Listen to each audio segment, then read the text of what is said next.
अच्छा जनाब, अगे जी वीडियो बनाई है ना मैं उस दिन कि दुबई के बारे च दुबई मैं गया जाके सारा काम किया सरिये के काम च जी वीडियो बनाई है वो पार्ट 1 च कर देंगे, वो पार्ट 2 बना देंगे इंशाअल्लाह। अच्छा जनाब, वो वीडियो उस दिन उत्थे स्टॉप हो गई सी कि मैं माजे के होर 4-5 बंदे असी सरिये के काम के बाद पास हो गए। असी जिस पास हो गए तो काम स्टार्ट करता सरिये का। उन्होंने फोरमैन की गल की लेकिन फोरमैन ना मन्ने। उन्हें कहा नहीं नहीं यार, steel fixer as a steel fixer सानू चाहिए ने, तो स्टील फिक्सर जो ने वो सानू चाहिए ने, तो अपना फोरमैन असी नहीं रख सकते फिलहाल। बाद मैं फिर वहाया उत्थे अपना हाथ, ठीक है। कुछ दिन लगे, ड्यूटी नाइट हो गई। जिस नाइट ड्यूटी हुई ना, तो फडिशन से बड़ा वड्डा काफ़ी तगड़ा सारा फडिशन से ब्रिज का, ठीक है, कुबरी जिन्होंने इतने सियाने वो फडिशन से वो रिंग पाने से जनाब असी ठेका मार लिया। 7-8 बंदे सा, ठीक है, ठेका मार लिया। रात 2 बजे तक असी बाद सारे रिंग पाते और जो सारे रिंग पा के 2 बजे जनाब असी वापसी रात घर तुर गए। सुबह आया इंजीनियर वेख्या कि रिंग सारे पाते यार, उन्हें बड़ा काम किया यार। खैर वो दिन गया, अगों नवा दिन आया। जो काम उन्हें मैं दसना करना ना, मैं काम जनाब वो मिनटा सकिंटा करके परा मारना करना। हर शायद रट्टी सी सऊदीया की मेरे जेहन च करद्या कराद्या कोई से 2 महीने लंघे ना, बादशाह उन्हें मैंने खुद ही कहता। उन्हें खुद ही कहा जी तेनों असी फोरमैन बनाने, तो तू लिहाजा काम ना कराया कर, तू काम करवाया कर। मैं कहा ठीक हो गया, बेहतर है, मैनू होर की चाहिए, फोरमैन बना दो। फोरमैन बन जाने, सानू की टेंशन है। असी लाल हेलमेट ला के नीला जहा हेलमेट ला के चिट्टा सिर धरा लेने, हेलमेट की टेंशन है जनाब। जिदन मैनू फोरमैन बनाया ना, उधर जनाब सुबह मैं चिट्टा हेलमेट पा के ना, तो पैंट शर्ट पाई, शूज नवे लिया पा के बस साइड पर आ गया। बंगाली दी इंडिया वाले सारे वेख यार ये की हिसाब था। मैनू आते ने तुम झूठ बोलते हो, ऐसा कैसे हो सकता तुम। मैनू आते तुम झूठ बोलता है, ऐसे कैसे हो सकता है कि तुम फोरमैन बन गया, ऐसे कैसे हो सकता है, तुम झूठ बोल मजाक कर रहे हो, तुम ऐसे वाइट हेलमेट डाल के आ गए, ये क्या बात, तुम मजाक कर रहे हो। मैं कहा चलो ठीक है। अच्छा मैं इंजीनियर आऊँ, इंजीनियर आया बाद जिसने उन्हें आਉਂਦੇ आकर नक्शा फड़ाया ना, नक्शा फड़ा के मैंने आया फडिशन है ये तैयार करो। मैं कहा ठीक हो गया। जो फडिशन तैयार कर रहे सन, जो मैं ड्राइंग वेखी ना, तो ये कोई झूठ नहीं मैं मारन रहा है। समझ लगी बंदा आखने वीडियो बना झूठ मारना, बिल्कुल झूठ नहीं है। इस टाइम जी मैं गल कर रहा वहाँ, हूँ मैं करन जा रहा वहाँ, दुबई जो बंदे बैठे ने वो जाके वेख सकते हैं, जी मैं झूठ मारांगा अगर जाके चेक कर सकते हैं। जो ब्रिज बनाया ना, जो ब्रिज की ड्राइंग आई, मैंने ड्राइंग भाई क्या ब्रिज बनना इस तरह इस तरह, फडिशन बनाओ, पाइलिंग होंगी थले, फिर बादशाह ब्रिज बनता, सारी मालूमात जी ना उन्हें मैंने दसी।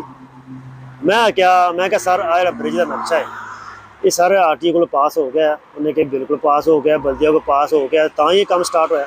मैं क्या सर ये ब्रिज जो है ना, ये खिलौना नहीं जो है। जिस तरीके से ड्राइंग तुम बनाई है और जिस तरीके से कालम एक ही दिता गया है, तो ब्रिज का S बनाया गया है। जो S शक्ल का ब्रिज बनाया तुसी, ये सारे ब्रिज का खतरा है। इन्हें हंबल नहीं करना, यानी कि रुक नहीं सकता एक ब्रिज के उत्ते S बनया तो सीधा होंगे फिर रुक दे बस। नहीं नहीं साहिद भाई तुम काम करो, ऐसी कोई बात नहीं है, ये RTO से पास हो गया, कोई मसला नहीं है, तुम टेंशन मत लो। ऐसे जिन लोगों ने पास किया वो जाने, उनका काम जाने। हम जो है हर तरह से हम चेक करवाएंगे इसको, ठीक है। हम जो है कोई भी ऐसा काम तो अपनी मर्जी से नहीं कर रहे। ये पास हो गया तुम करो, चलो जी स्टार्ट करता ब्रिज। जनाबे वाला तकरीबन साल लगा उस ब्रिज में बनाने लगे। साल तो बाद ब्रिज बन गया, मुकम्मल हो गया। उत्थे जिन्ना काम से सारा मैं जिन्नी मेरी ड्यूटी से, जो हिस्सा मेरे एरिया च आउंदा सी, मैं काम करवाता रहा, काम चलता रहा, डे नाइट काम चलता रहा। उत्थे जनाबे वाला ब्रिज बन गया। जो की मुद्दत पूरी होगी ना, सगाला खोलन की थलों सपोर्टा खोलन की, जिस जनाब थलों सपोर्टा खोलनियाँ शुरू करतियाँ।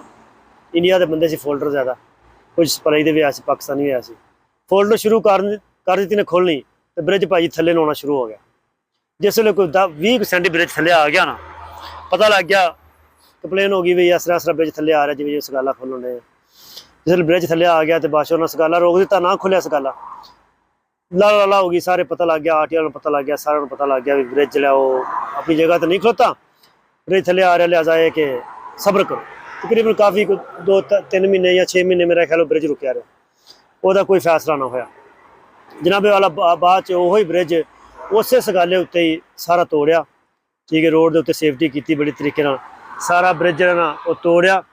तोड़ के ब्रिज जनाब उस जगह ते अज जनाब ब्रिज जो ना लोहे का बनया।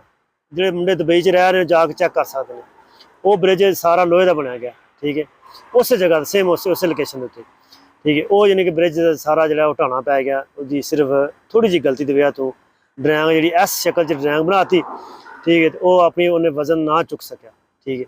तो मैं तो अपने तजर्बे हिसाब नाल मामूली जी आख्या, मैं सारे ब्रिज थोड़ा टिकना नहीं है, ये तुसीं ड्रैंग गलत बनाई। और मैं किहड़ा भी मतलब कोई डिप्लोमा किया, वो सच्ची गल हो गई। तो इस वास्ते एक गल करने का मतलब है कि बड़े बड़े कंसल्टर, बड़े बड़े इंजीनियर, उन्होंने को गलती हो जाती है तो बड़ा बड़ा नुकसान होता है। मेरे हिसाब नाल सारा नुकसान फिर पे किया जिन्होंने बल्दिया वाले जिन्हें स्टैंप ला के अपना वो नक्शा पास किया, वो सारा नुकसान उन्होंने चुकना पिया। सही एफ कौन कंपनी से भाई जी, एफ कौन कंपनी के उन्होंने ब्रिज बनाया सी, और बड़ी पावर वाली कंपनी सी, इंडिया की कंपनी सी, ठीक है। उन्होंने सारी मसूलियत जी गौरमेंट की होंगी है, जो भी ड्रैंग जो भी जोड़ा भी असीं काम करते सां उन्होंने गौरमेंट पास करती सी, पास करने तो बाद यानी कि कंक्रीट होंदी सी, ठीक। उस तो इलावा होर भी ब्रिज उत्थे बने सी, वो बाकी ब्रिज भी उत्थे बने, बाकी ब्रिज इन्होंने बिल्कुल जबरदस्त, ठीक है, काम शाम होया, कोई ऐसा मसला नहीं, सारा तरीकेकार। गल दा एंड ये वे कि इंज होया काम जनाब, आस्ता आस्ता धीरे धीरे उत्थों खत्म होंदा गया। ते लेकिन मेरी वैल्यू जी ना काफ़ी उत्थे बन गई, वैल्यू कंपनी दे विच।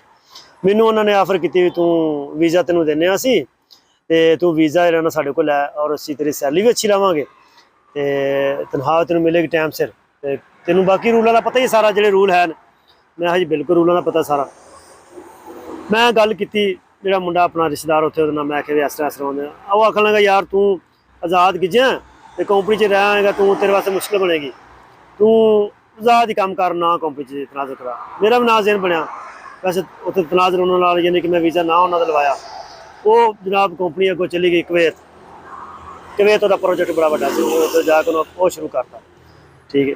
तो लेकिन मैं अज मैं सोचना वा कि बेहतर सी अगर मैं उन्होंने वीज़ा लवा लेंदा ना, उन्होंने अटैच हो जाता कंपनी के, कंपनी का वीज़ा लवा लेंदा, वो बहुत बेहतर सी। क्योंकि मेरी डायरैक्ट मेरी फोरमैन की सैलरी लगनी सी, 5000 दिरहम लगती या 4 लगती या 6 लगती, वो तो फिर उन्होंने जो फोरमैन रूटीन सी उस तरीके में लगनी सी।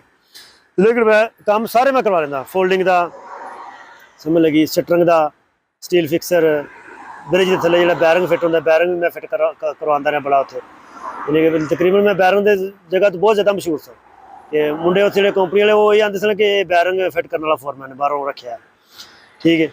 इस तरह यानी वैल्यू बन गई। खैर जो मैं उन्होंने तनाज़र ना कराया, उन्होंने कंपनी का वीज़ा ना लवाया, कुछ अरसे बाद काम शम खत्म हो गया। उन्होंने मैंने कहा भी यार अपना तू बंदोबस्त कर लै, यानी तू अगर तनाज़र नहीं साढ़े करा सकता तो फिर तू अपना काम लभ लै, असी साड़ी कंपनी जा रही सारी कुवैत। वो फिर कंपनी जी चली गई कुवैत, तो मैं फिर उस तो बाद जनाब कंपनी उत्थे बनाई दुबई दे विच, कंपनी बना के जनाब मैं उत्थे फिर काम स्टार्ट किया।